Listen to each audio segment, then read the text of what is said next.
संबोधित करत आहेत। या प्रसंगी प्रदेश कार्याध्यक्ष बाबुरावजी कदम, मिलिंदांना शेळके, पप्पूदादा कागदे, दौलत खरात, किशोर थोरात, ॲडव्होकेट ब्रह्मानंद चव्हाण, दाभाडेजी, जिल्हाध्यक्ष विजय मंगरे, बाळकृष्ण इंगळे, अरविंद अवसरकर, फारुख, सुमित कदम इत्यादी पदाधिकारी या पत्रकार परिषदेला उपस्थित आहेत।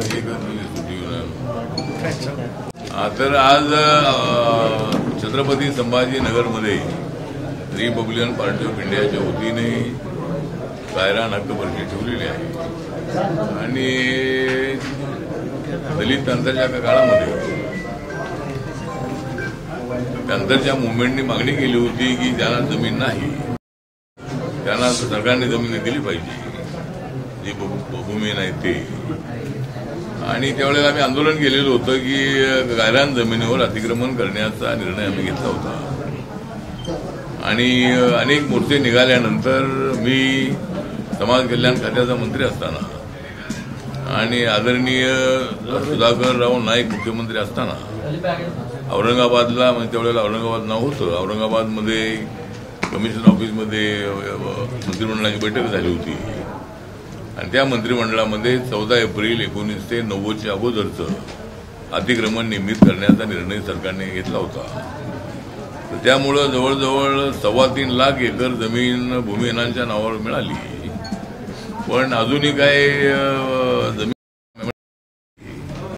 त्यामुळं आजच्या या गायरान परिषदेमध्ये आरपीआयच्या वतीनं मागणी आहे की 14 एप्रिल 90ची मुदत वाढवू ती 2014 करावी आणि त्याच्या अगोदर जे अतिक्रमण आहे ते सगळं नियमित करावं। देशामध्ये जवळजवळ 8 करोड हेक्टर जमीन वॅकंट लँड आहे, म्हणजे 20 एकर 20,000 8 कोटी म्हणजे 20 कोटी जमीन, एकर 20 कोटी एकर जमीन जी आहे ती वॅकंट लँड आहे। तर ती वॅकंट लँड जी आहे ती जी शेतीसाठी ॲग्रिकल्चरसाठी योग्य आहे ती जमीन भूमिहीनांना द्यावी अशी एक मागणी अशी एक मागणी या परिषदेमध्ये करण्यात येणार आहे। त्यानंतर एकतर आपली मागणी अशी आहे, जमीन तर काय वाढू शकत नाही, जमीन राहणार आहे, लोकसंख्या वाढत आहे, कुटुंबाची संख्या वाढत आहे आणि त्यामुळं आता जमीन जी आहे ती सर्वांना द्यायची कशी असा एक प्रश्न आहे। म्हणून आमची सरकार, मी तर सरकारमध्ये आहे गोष्ट खरी आहे, पण माझ्या पक्षाच्या वतीनं आमची मागणी अशी आहे की महाराष्ट्रामध्ये आणि ते देशामध्ये, आता हा विषय तर महाराष्ट्रातला आहे, आता ही परिषद आपली, तर महाराष्ट्र सरकारने एक एक्सपर्ट समिती नेमावी आणि गावागावाचा सर्वे करावा आणि गावामध्ये किती कुटुंब आहे याचा अभ्यास करावा आणि त्याचा रिपोर्ट तयार करावा आणि मग विनोबा भावे यांच्या काळामध्ये भूदान चळवळ जी आहे, भूदान चळवळ त्यावेळेला सुरू करण्यात आली आणि देशभरातून सर्वात जास्त जमीन महाराष्ट्रामध्ये मिळाली। त्यानंतर ती जमीन बिहारमध्ये असेल, यूपीमध्ये असेल, मध्य प्रदेशमध्ये असेल किंवा झारखंडमध्ये असेल, अनेक राज्यामध्ये ती जमीन मिळाली आणि अनेक कुटुंबांना त्या काळात ती जमीन वाटण्यात आलेली आहे। तर आता आमची सूचना सरकारकडे अशी आहे की किती भूमिहीन कुटुंब आहे त्याचा सर्वे करावा आणि कोण जमीन दान देते का याचाही प्रयत्न करायला हरकत नाही आहे। ज्याच्याकडे जमीन जास्त जमीन आहे त्यांनी 5-10 एकर जमीन जर दिली तर गावामध्ये एकही भूमिहीन कुटुंब राहणार नाही। मग ते भूमिहीन कुटुंब मराठा असेल, बौद्ध असेल, मातंग असेल, चर्मकार असेल किंवा ओबीसी असेल, हिंदू असेल, मुस्लिम असेल, कुणी असेल, तर त्या कुटुंबाला जर एक 5 एकर जमीन मिळाली तर समजा कोरडवाहू जमीन 5 एकर आणि बागायत जमीन 3 एकर अशी जर त्यांना मिळाली तर त्यांचा उदरनिर्वाह चांगल्या पद्धतीने होऊ शकेल आणि गरिबी रेषेच्या आज ज्यांची नावं आहे, कुटुंब आहे, अशा कुटुंबांना गरिबी रेषेच्या वरती आणण्यामध्ये मदत होणार आहे। माननीय नरेंद्र मोदींचं सरकार आल्यानंतर गेल्या 10 वर्षामध्ये जवळजवळ 25 कोटी लोक गरिबी रेषेच्या वरती आलेले आहेत, म्हणजे रेकॉर्ड आहे, काय सांगण्याचा विषय नाही आहे। आणि नरेंद्र मोदींचं व्हिजन आहे की सबका साथ सबका विकास, गरीब असेल, युवा असेल, शेतकरी असेल, महिला असतील, म्हणजे कुठल्याही जातीचे असो, या सर्वांना आर्थिक न्याय आणि सामाजिक न्याय देण्याची भूमिका आमच्या सरकारची आहे.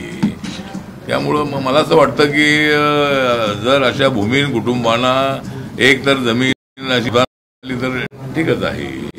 तशी सध्याच्या अवघड आहे, म्हणजे मग अवघड आहे. पण मग गावामध्ये समजा एक 1000 घर आहेत आणि गावामध्ये क्षेत्रफळ आता 1-2 लाख एकरच असेल किंवा असं असेल तर जो श्रीमंत जमीनदार आहे त्याच्यावर जमीन राहू द्या, सगळी जमीन त्याची मागायची असं नाही आहे.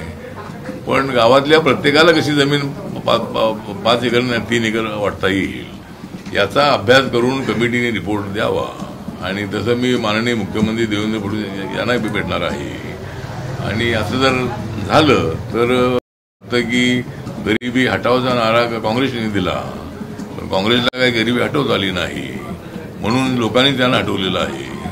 त्यामुळं आता नरेंद्र मोदींच्या नेतृत्वाखाली 3ऱ्या वेळेला आमचं एनडीएचं सरकार आलेलं आहे, महाराष्ट्रामध्ये महायुतीचं सरकार आलेलं आहे. आणि राहुल गांधी तयार केला. राहुल गांधी यांनी मोठ्या प्रमाणामध्ये संविधान बदलणार अशा अफवा पसरवल्या आणि समाजामध्ये फूट पाडण्याचं जे काम आहे हे काँग्रेस पक्षाने केलेलं आहे. मी काँग्रेस पक्षासोबत होतोही, पण डिवाइड अँड रूलची पॉलिसी काँग्रेस पक्षाची आहे आणि त्यांनी समाजामध्ये नेहमी फूट पाडण्याचा प्रयत्न केलेला आहे. राहुल गांधी बीजेपीवर आरोप करतायत हेच समाज बोलत आहेत, पण राहुल गांधी यांनीच यात्रा काढून काय नाव होतं यात्रेचं, भारत जोडो यात्रा जी आहे, तर भारत जोडो यात्रा काढतानाच त्यांनी भारत तोडोचाच नारा दिला होता इंडायरेक्ट. त्यामुळं भारत जोडायचं असेल तर सगळ्यांनी समंजसपणे राहिलं पाहिजे. विचार वेगळे असू शकतात, जात वेगळी असू शकते, धर्म वेगळा असू शकतो, भाषा वेगळी असू शकते, पण देश एक आहे. आणि आम्हाला आमच्या देशाचा अभिमान आहे की आमच्या देशामध्ये बाबासाहेबांनी दिलेलं संविधान हेच अत्यंत सर्वश्रेष्ठ आहे. आणि हे संविधान असल्यामुळंच आमच्या देशामध्ये बांगलादेश होऊ शकत नाही, आमच्या देशामध्ये नेपाळ होऊ शकत नाही, आमच्या देशामध्ये श्रीलंका होऊ शकत नाही, आमच्या देशामध्ये पाकिस्तान होऊ शकत नाही आहे. आमचा देश संविधानावर चालतो आणि सगळेच लोक या देशाच्या संविधानाला मानतात. त्यामुळं आपल्याला माहीत आहे की आपल्या देशामध्ये अनेक आंदोलनं झालेली आहेत. खलिस्तानचं आंदोलन झालं ते नंतर थांबलेलं आहे. नंतर शेतकऱ्यांचं आंदोलन दिल्लीला 1 वर्षभर होतं.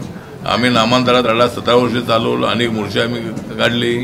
तर इथं लोकशाहीमध्ये सगळ्यांना आपली मागणी करण्याचा अधिकार आहे आणि सरकारसुद्धा त्याला प्रतिसाद अनेक वेळेला देत असतं.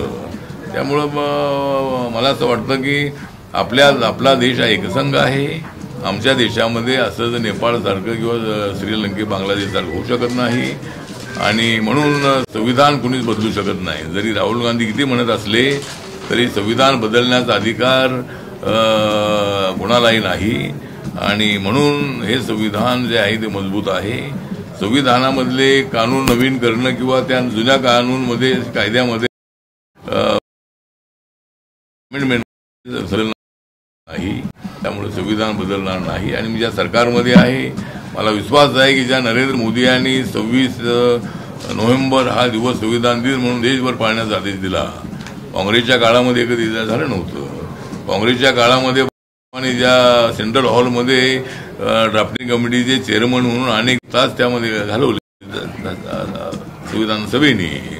तर बाबासाहेब आंबेडकर हे संविधानाचे आर्किटेक्ट असतानाही त्यांची प्रतिमा ही सेंट्रल हॉलमध्ये नव्हती. व्ही.पी. सिंग साहेब प्रधानमंत्री झाल्यानंतर ती त्या ठिकाणी प्रतिमा ठेवण्यात आली. त्यानंतर बाबासाहेबांना भारतरत्न हा काँग्रेसच्या काळामध्ये मिळाला नाही, तो व्ही.पी. सिंग यांच्याच काळामध्ये मिळालेला आहे. आणि नरेंद्र मोदींच्या काळामध्ये अनेक स्मारकं जी आहेत ही नरेंद्र मोदींच्या काळामध्ये पूर्ण झालेली आहेत. आता मुंबईला जे MMRDAच्या आर्थिक सहकार्यानं त्या ठिकाणी 1300-1400-1500 कोटी रुपये खर्च करून त्या ठिकाणी एक आंतरराष्ट्रीय स्मारक बनत आहे. त्या 12.5 एकर जागेची किंमत सध्या 3,700 कोटीपेक्षा ज्यावेळेस दिली त्यावेळेस होती, आता कदाचित अजून 1,500 कोटी वाढली असेल. त्यामुळं जमिनीच्या किमतीवर विषय नाही. एवढ्या किंमत असतानाही हा निर्णय जो शेवटच्या काळामध्ये घेतला होता, पण एक 4 एकर जागाच देण्याचा निर्णय त्यांचा होता. आणि तोही घेतला होता. तो आम्ही दिल्लीला मोर्चा 29 डिसेंबरला काढला होता आणि त्या मोर्चाच्या वेळेला पवार साहेब त्यावेळेला कृषी मंत्री होते, सहकार मंत्री होते. त्यांना भेटून आपण सांगितलं होतं की समाजामध्ये फार मोठी तीव्र नाराजी आहे. 6 डिसेंबरला 8-10 लाख लोक त्या ठिकाणी मुंबईला येतात. तर हा निर्णय जर अगोदर झाला नाही तर कदाचित काहीतरी वेगळा प्रकार घडण्याची शक्यता आहे. म्हणून ताबडतोब पवार साहेबांनी त्यावेळेला आनंद शर्मा होते टेक्स्टाईल मिनिस्टर, त्यांना बोलवून आणि माझ्या उपस्थितीमध्ये मिटिंग घेतली आणि त्यावेळेला निर्णय घेतला होता. पण तो निर्णय फक्त 4 एकराचा होता आणि तोही निर्णय पेंडिंग होता. नंतर मोदी साहेब आल्यानंतर मी देवेंद्र फडणवीस साहेबांसोबत मी त्यांना भेटलो आणि ताबडतोब त्यांनी टेक्स्टाईल मिनिस्टरला आदेश दिले आणि महाराष्ट्र सरकारला ती जमीन हस्तांतरित केली होती, म्हणजे लगेच दिली होती. तर ते काम थोडं कोविडमुळं वाढलेलं आहे. काम बाबासाहेबांचा पुतळा 350 फुटाचा राम सुतार बनवत आहेत. त्यांचा मुलगा अनिल सुतार त्यामध्ये लक्ष देऊन आहे आणि 1-1.5 वर्षामध्ये ते काम पूर्ण होणार आहे. तर ठीक आहे. तर असे अनेक प्रश्न आहेत. आणि दुसरा मुद्दा आहे तो आदरणीय भूषण गवई यांच्यावर झालेला हल्ला अत्यंत निषेधार्थ आहे. हा संविधानाचा तर अपमान आहेच आहे, पण हा देशाचा अपमान आहे. आणि आजपर्यंत एवढे त्या ठिकाणी चीफ जस्टिस ऑफ इंडिया झाले, पण अशा पद्धतीचा हल्ला त्या ठिकाणी झाला नव्हता. एक तर बालकृष्णन हे आमचे साऊथ इंडियाचे एकदा शेड्यूल कास्टचे चीफ जस्टिस होते. त्यांच्यानंतर भूषण गवई यांना ती संधी मिळाली होती आणि हेच काही लोकांना आवडलं नव्हतं आणि त्यामुळं जातीय दृष्टिकोनातून त्यांच्यावर हल्ला करण्यात आलेला आहे. त्यामुळं मला असं वाटतं की ज्यांनी हल्ला केलेला आहे त्या व्यक्तीचं म्हणणं आहे की मला संविधान मान्य नाही आहे, त्यांना संविधानच मान्य नाही, त्यांना देशात राहण्याचा अधिकार नाही आहे, त्यांना देशाच्या बाहेर त्यांना पाठवलं पाहिजे आणि संविधान सगळ्यांना मान्य असलंच पाहिजे. त्यामध्ये काय नवे कायदे करायचे असतील तो अधिकार संसदेला आहे. तर म्हणून त्यांच्यावर हल्ला निषेधार्थ आहे आणि त्या व्यक्तीवर अॅट्रॉसिटी ऍक्ट लावावा अशा पद्धतीची आमची मागणी आहे. त्यानंतर चंदीगडमध्ये एका दलित एडीजीपी जे आहेत त्यांनी त्या ठिकाणी आत्महत्या केलेली आहे आणि वरिष्ठ अधिकाऱ्यांच्या त्रासामुळे मी आत्महत्या करत असल्याची माहिती आहे. त्यामुळं मी उद्या त्या ठिकाणी भेट देण्यासाठी चंदीगडला चाललेलो आहे. मी त्यांच्या कुटुंबियांची भेट घेणार आहे. मी त्या ठिकाणी काही संबंधित अधिकाऱ्यांची बैठकी बोलवलेली आहे आणि या प्रकरणाची सखोल चौकशी व्हावी आणि ज्या अधिकाऱ्यांच्या त्रासाला कंटाळून यांनी आत्महत्या केलेली आहे त्यांच्यावर कठोर कारवाई झाली पाहिजे अशा पद्धतीची आमची मागणी आहे. 20 कोटी एकर वॅकंट म्हणले तुम्ही, देशामध्ये 20 कोटी लँड वॅकंट आहे, तर महाराष्ट्रात किती आहे? तर महाराष्ट्राचा आकडा माहित नाही, म्हणजे ऑल इंडियाची आकडे मला माहिती आहे अशी आहे. तर त्यामध्ये आमची एक सूचना अशी आहे की विदर्भामध्ये झुडपी जंगलाची जमीन आहे, म्हणजे फॉरेस्ट रेकॉर्ड आहे.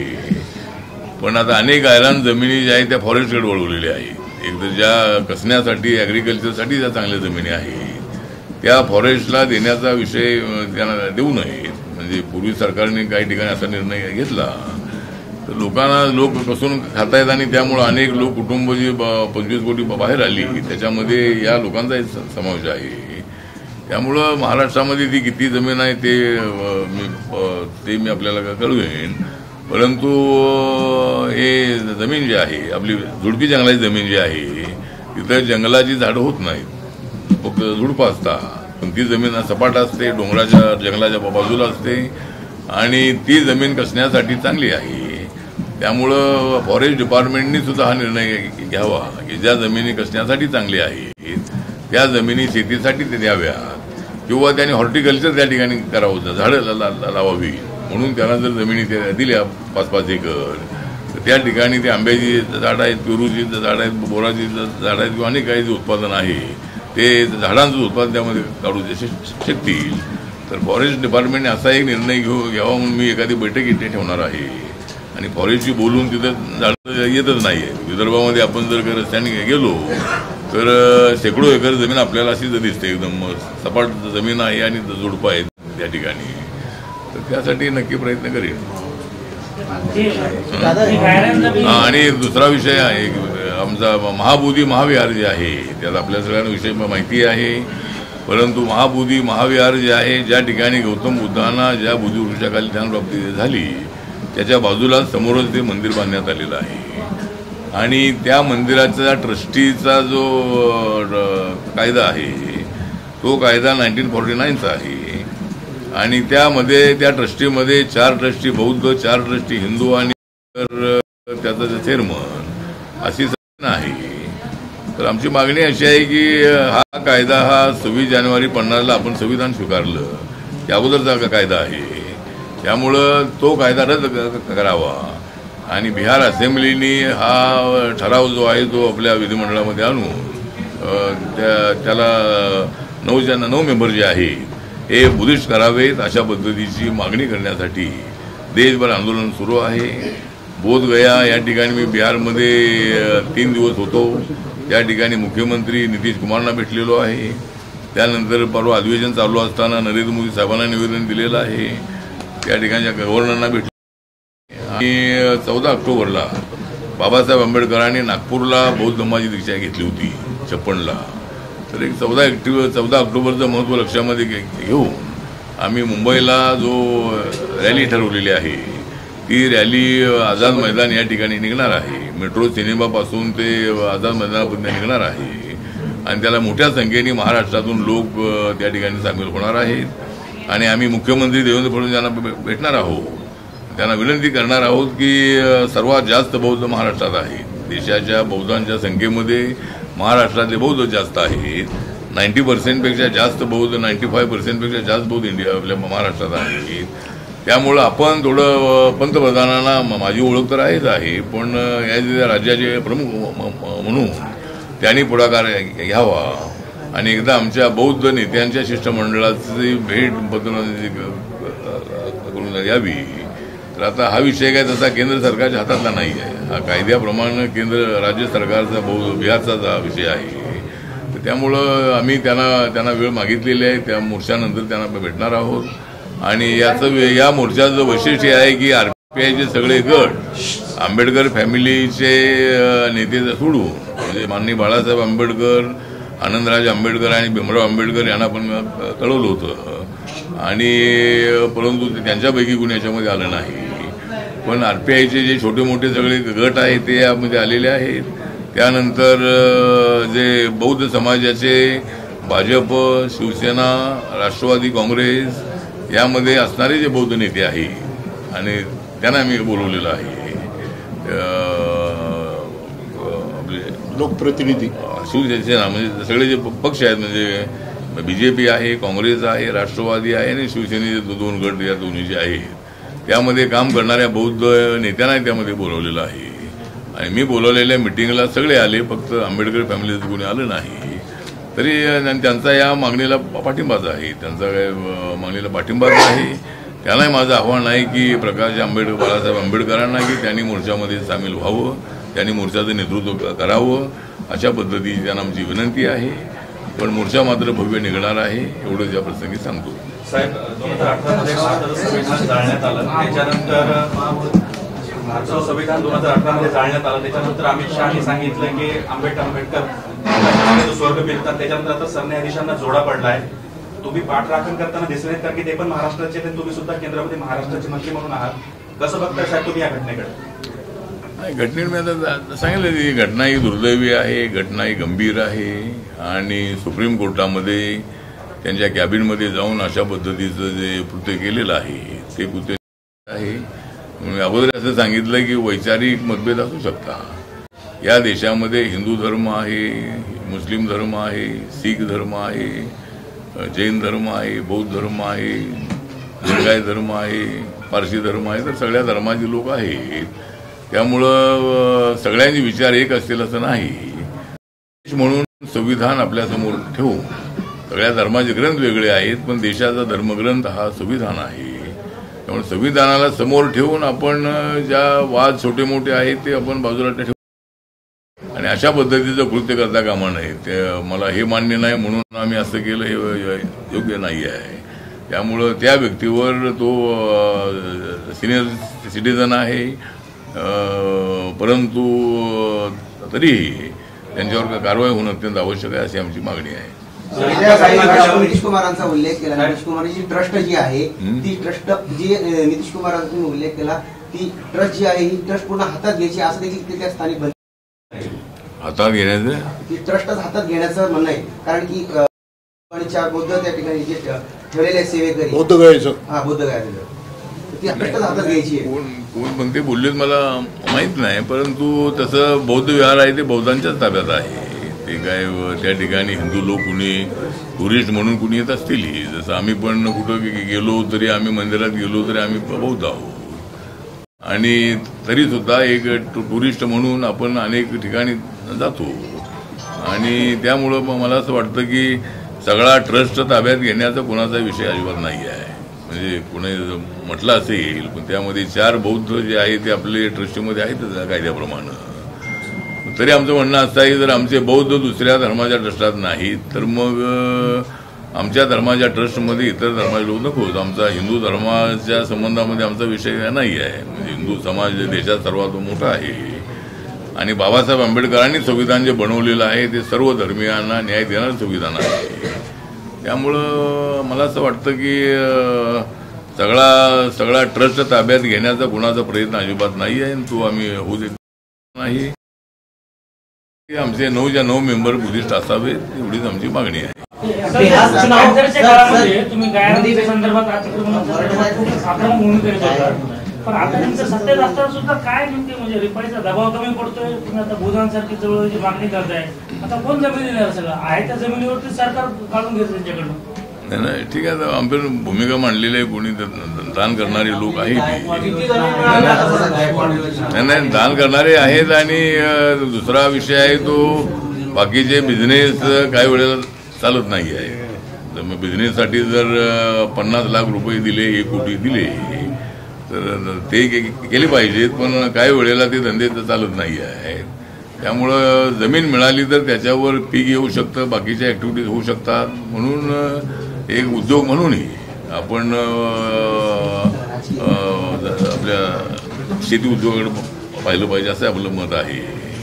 त्यामुळं आपण त्याला कसा मार्ग काढायचा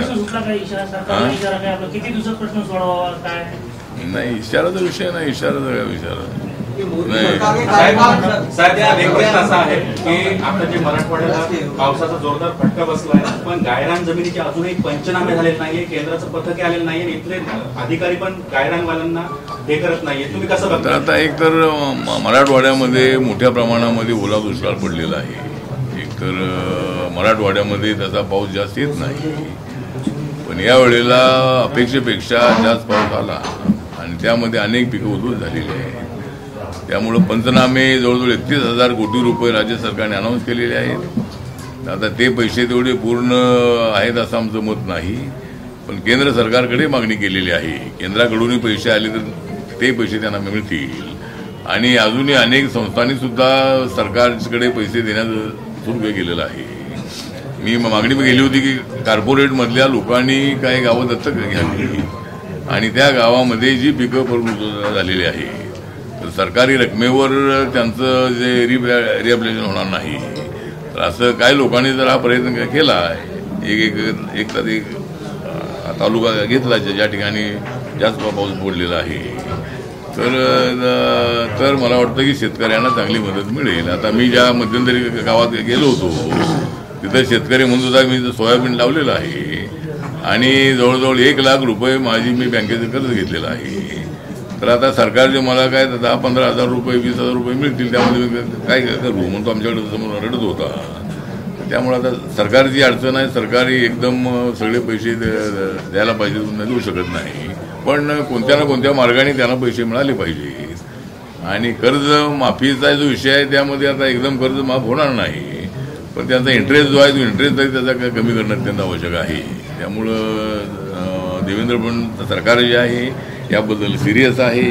त्यांनी दोन्ही उपमुख्यमंत्र्यांनी अनेक मंत्र्यांनी दौरे केलेले आहेत पण गायरान जमिनीचे जे पंचनामे आहेत तुझं सांगितलं की गायरान जमिनी ज्या आहेत त्या सुद्धा झाले नाहीत. मला वाटतं असं व्हायला नको आहे, कारण गायरान जमिनी त्यांच्या नावावर जे आहे त्या नावावर आहेतच ना, त्यांचे पंचनामे व्हायला पाहिजे. झाले नसतील तरी बाब सिरियस आहे. त्यामुळं मी नक्की प्रशासनाच्या लक्षामध्ये आणून देईन. ज्यांच्या नावावर गायरान जमिनी आहे किंवा पिकं आहे ती कोणाच्या त्या नावावर आहे तो नंतरचा विषय आहे. पण ज्या गावामध्ये सगळी पिकं बुडालेली आहेत ती बुडालेली पिकाचं पंचनामा होणं आवश्यक आहे. ते कुणाला नुकसान भरपाई द्यायची तो नंतर बघू आपण. पण गायरान जमीन आहे म्हणून तिथं करायचं नाही असं जर काय अधिकाऱ्यांचं काय हे त्यांच्या मनामध्ये असेल तर ते योग्य नाही. त्यामुळे सगळ्या पिकांचं जे सर्वे आहे तो झाला पाहिजे. गायरान जमिनीमध्ये सौरऊर्जा प्रकल्प घेऊन सौरऊर्जा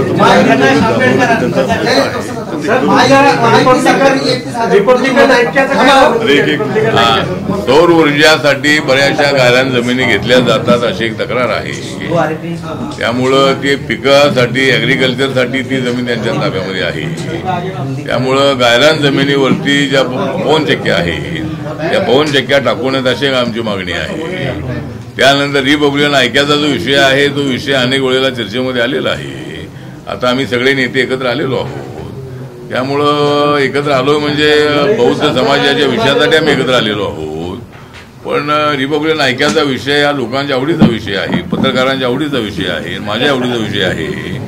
परंतु आता ऐक आता शिवसेनेमध्ये ऐक होते का बघूया, राष्ट्रवादीमध्ये ऐक होते का बघूया. पण आपलं ऐक होत असेल तर त्या ऐक्याला माझा पाठिंबा आहे. मी अनेक वेळेला इथेही सांगितलेलं आहे, अनेक ठिकाणी सांगितलेलं आहे की बाळासाहेब आंबेडकरांनी या ऐक्याचं नेतृत्व करावं. समाज हितासाठी सगळा समाज एकत्र आला तरी मोठी ताकद उभी राहू शकेल. तर जर भविष्यामध्ये जर असा प्रयत्न झाला तर चांगली गोष्ट आहे. माझं व्यक्तिगत मत असं आहे की बाळासाहेब आंबेडकर आल्याशिवाय आणि आम्ही दोघे एकत्र आल्याशिवाय खरं ऐक्य होत नाही आहे. ते वेगळे राहून आम्ही एकत्र येऊन पाहिलेलं आहे. मागच्या वेळेला रेडॉलोच्या वेळेला आम्ही सगळे नेते एकत्र होतो आणि बाळासाहेब त्यामध्ये नव्हते. तर त्यामुळं पण बाळासाहेब आल्याशिवाय जनतेला ऐक्य वाटत नाही आहे, पत्रकारांना तुम्हाला ते ऐक्य वाटत नाही आहे. त्यामुळं बाळासाहेबांनी यावं अशी आमची इच्छा आहे आणि ते येत नसतील तर जे चाललेलं आहे त्याप्रमाणे चाललेलंच आहे.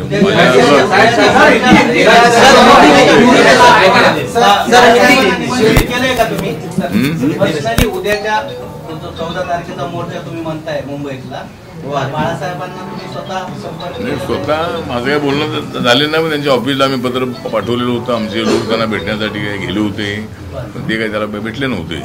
त्यामुळं कदाचित मी बैठक बोलावल्यामुळं त्यांना ते थोडं अडचणीचं वाटत असेल की बाबा त्या मोर्चामध्ये आपण जायचं काय कसं. पण नेतृत्व त्यांनी करावं असं आमचं म्हणणं आहे. अजून आम्ही जरी बोललो असेल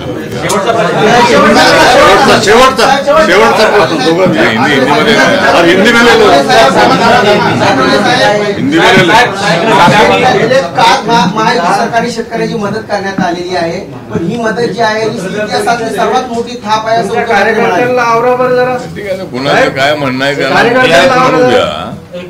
काय म्हणायचं आहे. कार्यकर्त्यांना संबोधित करा, नंतर पत्रकारांना बोला. नाही कोण काय म्हणत असेल ते म्हणू द्या. परंतु पूर्वीच्या सरकारपेक्षा उद्धव ठाकरेंच्या सरकारपेक्षा जास्त मदत या सरकारने केलेली आहे. आपल्याला माहित आहे की सरकारची आर्थिक परिस्थिती काय आहे. त्यामुळं त्याच्यातून मार्ग काढून 31,000पेक्षा जास्त रक्कम दिलेली आहे. आणि मी अगोदरही म्हणालो की केंद्राने मदत केली की त्याच्यातून त्यांना पैसे मिळणार आहेत. त्यामुळे तेवढ्या पैशामध्ये थाप मारली म्हणजे थाप मारण्याचा काय प्रश्न आहे. आम्ही कधी थाप मारत नाही. आम्ही काम करून पाठीवर थाप मारून घेतो. त्यामुळं आम्ही काय अशा थापा मारत नाही आहे.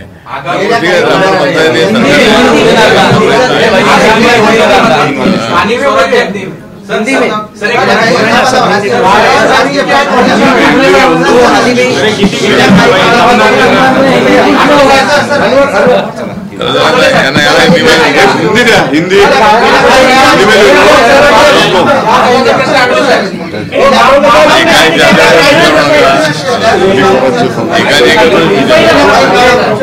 अभी 1 लाख का क्वेश्चन हो तो फिर उसके बाद हिंदी में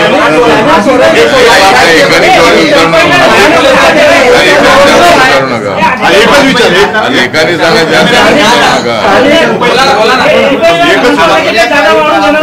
स्थानिक स्वराज्य संस्थांच्या निवडणुकांमध्ये भेटीगाठी वाढल्यात. पुन्हा सहाव्यांदा उद्धव ठाकरे आणि राज ठाकरे दोघा भावांच्या गेल्या काळामध्ये काही भेटीगाठी वाढल्यात.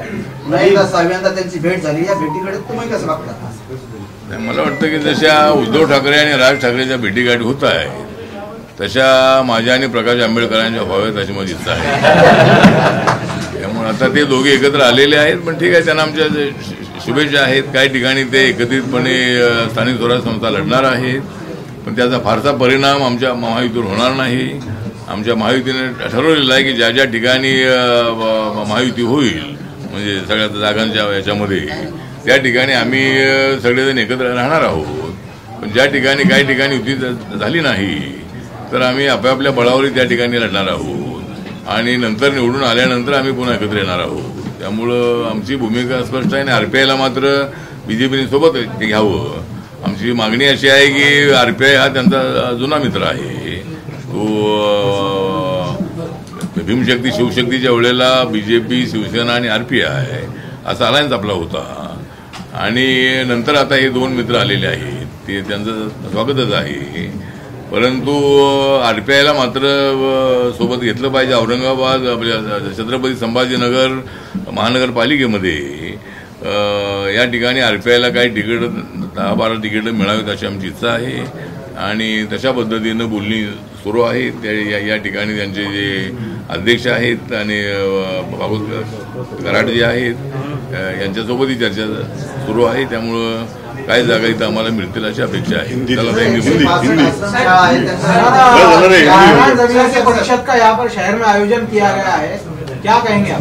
जो गायरान जमीन जो है जो गांव में गायों के लिए जो जमीन होती है तो गायरान जमीन परिषद का मतलब ये है कि गायरान जमीन जहाँ अतिक्रमण हुआ है वो अतिक्रमण हमारी सरकार थी जब मैं सरकार में मंत्री था कांग्रेस सरकार में, तब 14 अप्रैल 1990 के पहले जिन्होंने अतिक्रमण किया है वो जमीन अधिकृत उनको पट्टा देने का निर्णय हुआ था.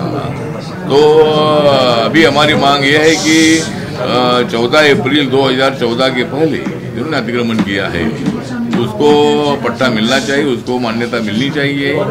और दूसरी मांग हमारी ये है कि हर गांव की फैमिली भूमि नहीं होनी चाहिए. इसीलिए सरकार ने एक एक्सपर्ट समिति का निर्माण करना चाहिए और गांव में कितनी भूमि लोग हैं उनके लिए जमीन कैसी दिया जा सकती है वो उसके बारे में सरकार ने स्टडी करना चाहिए. और हर खेत मजदूर को मुझे लगता है कि 5 एकड़ जमीन जो कोरडो जमीन है और इरिगेटेड जमीन जो 3 एकड़ है वो उनको मिलनी चाहिए. उसके लिए क्या कर सकते हैं उसके लिए एक्सपर्ट समिति का स्थापना करना चाहिए और 6 महीने के अंदर उसका रिपोर्ट आना चाहिए और सरकार ने सबको मदद करनी चाहिए.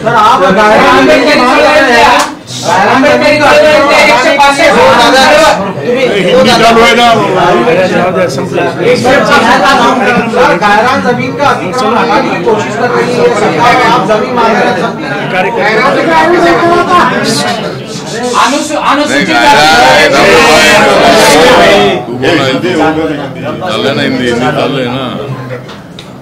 हाँ, गायरान जमीन को मतलब ताबे में लेने का कुछ जगह पर प्रयत्न जरूर हो रहा है, लेकिन जिनके नाम पर जमीन है उनको कोई तकलीफ नहीं है. जिनके नाम पर अभी तक जमीन नहीं हुई है इसके लिए हमने मांग किया है कि भाई 2014 तक के पहले अतिक्रमण को मान्यता मिलनी चाहिए. तो मुझे लगता है कि उसके तरफ हमारा ध्यान है और उनका कब्जा सरकार ने नहीं करना चाहिए.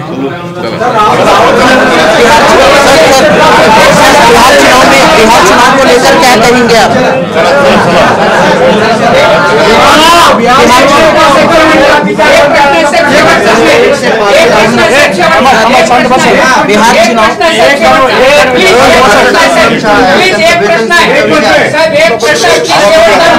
पाया पडून हा म्हणून सगळ्याला विनंती आहे, मध्ये डिस्टर्ब करू नका साहेब. अनुसूचित जातीच्या आंबेडकरी चळवळीच्या 165 आश्रमशाळा गेल्या 23 वर्षापासून गव्हर्नमेंटने 1 रुपया अनुदान दिले नाही.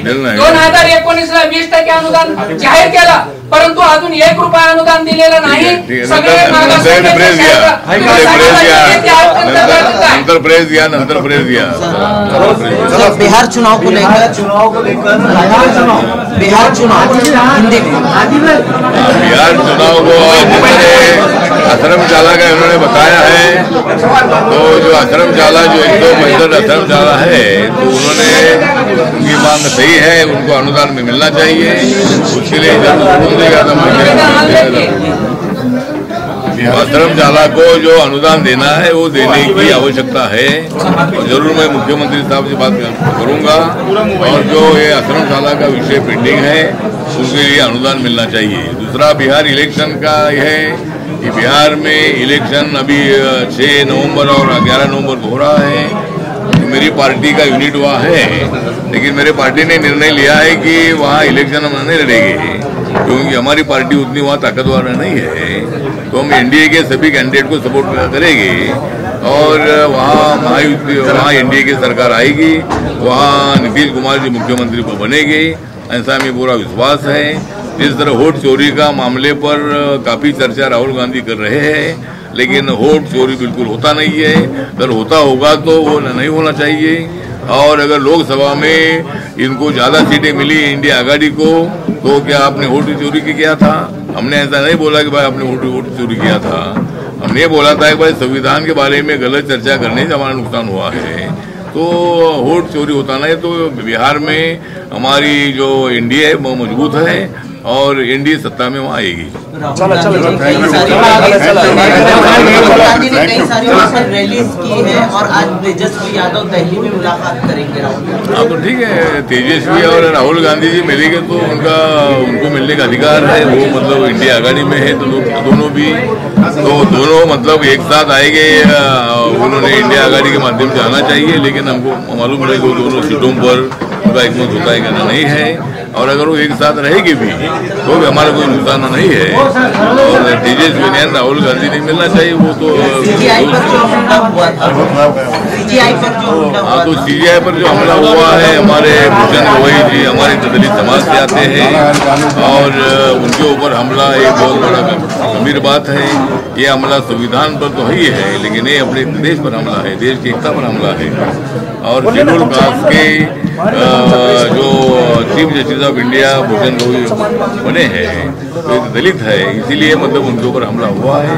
इसीलिए हमलावर पर एट्रोसिटी एक्ट लगाना चाहिए, उनको ऊपर राष्ट्रद्रोह का गुना लगाना चाहिए, क्योंकि वो बोलते हैं कि हमको संविधान मंजूर नहीं है, और उनके ऊपर कानूनी कार्रवाई होनी चाहिए।